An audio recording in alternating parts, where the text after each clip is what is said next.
എറണാകുളം ജില്ലയിൽ കാക്കനാട് പള്ളിക്കരയ്ക്ക് സമീപത്താണ് ഈ മനോഹരമായ വീട് നിർമ്മിച്ചിരിക്കുന്നത്. ബസ് റൂട്ട് ഫ്രണ്ടേജ് ആയിരുന്ന ഒരു ഗേറ്റഡ് വില്ല കമ്മ്യൂണിറ്റിയിലാണ് ഈ വീട് നിർമ്മിച്ചിരിക്കുന്നത്. 5 സെന്റിൽ 2500 സ്ക്വയർ ഫീറ്റിൽ 4 ബെഡ്റൂം അറ്റാച്ച്ഡ് ബാത്റൂമായി നിർമ്മിച്ച ഈ വീട്ടിൽ ഒരേ സമയത്ത് തന്നെ 2 വലിയ കാറുകൾ പാർക്ക് ചെയ്യാനുള്ള സ്പേസ് നൽകിയിരിക്കുന്നു. ഈ വീടിന്റെ മെയിൻ വാട്ടർ സോഴ്സിനായി നൽകിയിരിക്കുന്നത് കിണർ വെള്ളവും KWA കണക്ഷനുമാണ്.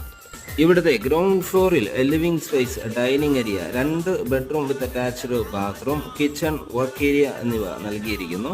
ഈ ലൊക്കേഷനിൽ നിന്നും കാക്കനാടുള്ള ഇൻഫോ പാർക്കിലേക്ക് 8 കിലോമീറ്റർ മാത്രം ദൂരവും തൊട്ടടുത്തുള്ള ബസ് സ്റ്റോപ്പിലേക്ക് വെറും 100 മീറ്റർ മാത്രം ദൂരവും പള്ളിക്കര ജംഗ്ഷനിലേക്ക് വെറും 2 കിലോമീറ്റർ ദൂരവും കിഴക്കമ്പലം ടൗണിലേക്ക് 3 കിലോമീറ്റർ ദൂരവുമാണ് വരുന്നത്. ഈ വീടിന് ചോദിക്കുന്ന വില 93 ലക്ഷം രൂപയാണ്. തീർച്ചയായും വില നെഗോഷ്യബിൾ ആണ്. Site വിസിറ്റിങ്ങിനായി oasis properties